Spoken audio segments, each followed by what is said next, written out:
Pasco Bay, Maine. The USS Truxtun. "Pardon me," she said, "but the only thing I know about the Navy is what I learned from movie scripts. Is this Truxtun an aircraft carrier? That's a reference to Dive Bomber with Errol Flynn, by the way."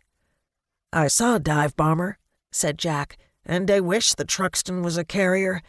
She's an old tin can from the last war. That's a reference to a destroyer, so we'll be out there escorting convoys. I can't say I have a good feeling about it." "You mean because of the ship that got sunk by the U-boat? Was it yesterday?" asked Irene. She had seen the headline in the New York Times. He nodded. "The Reuben James. I can't stop thinking about her. I went through the academy with one of the guys on the James, Pete Proton, and from what I hear, the torpedo hit the forward magazine. She had depth charges strapped on the deck, and they snapped loose as the ship went down and exploded in the water. I mean, what chance does a guy have in that?" Irene couldn't begin to imagine. In fact, it took a moment of silence to comprehend what he had just said. "So, no word about your friend?" "No word about anybody," said Jack. "There were some survivors, is all I know. 40, maybe. But a destroyer carries 150. Irene had agreed to this date because her pal Gladys, who worked in Irene's office, was worried about her kid brother in the big city. So Irene had offered the favor of a blind date for an afternoon, and then she would send the guy on his way. "It sure sounds like we're at war, or are gonna be," said Irene as the food arrived. "Very scary. I was finishing up at the academy when the Germans invaded Russia," said Jack as he crumbled crackers on top of the chow mein. "One of my instructors explained Hitler's strategy almost like a chess match, with a map of the world as the board. He said the Germans would conquer Russia and then send those troops to North Africa.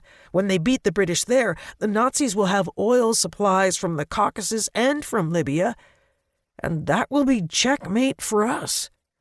Suddenly, Irene didn't feel much like eating, which Jack noticed. "I'm sorry to be all gloom and doom, Irene. Here."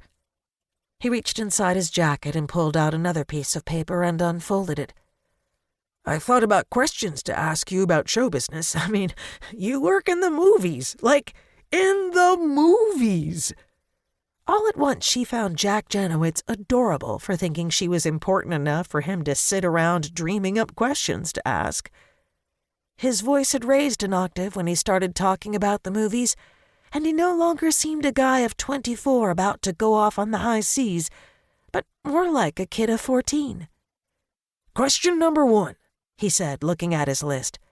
"What's Ann Sheridan really like, and can I have her phone number? Oh, that's question 2. Irene laughed so hard she had to cover her mouth with her linen napkin. "If this was our second date, I'd be insulted, sailor," she told him. "Sure, I know Annie. They call her Clara Lou, and she's a stitch. And no, you can't, unless your sister can scrounge it." He reacted as if he didn't really expect to land Ann Sheridan's phone number. "Question number 3. Do you get to sit and watch all the pictures be made?" "Oh, that's a good one," said Irene. "I would like to, but I don't. My job happens before the pictures are made. I find the stories and work with the writers to get the scripts written. All that's done before the cameras roll because the actors need to know all their lines and all about their characters beforehand." "Oh," he said, as he sat, slowly deflating. "But Gladys says you go out west to the studio a lot, so I thought you'd, do exciting things out there." "Words are exciting, fella. Where would the actors be without words? Where would the studio be without stories? Look around this place. Without stories, there would be no Broadway, no Sardi's. I'm right there in the middle of the fight." He nodded thoughtfully. "So, you're sort of the brains of the operation."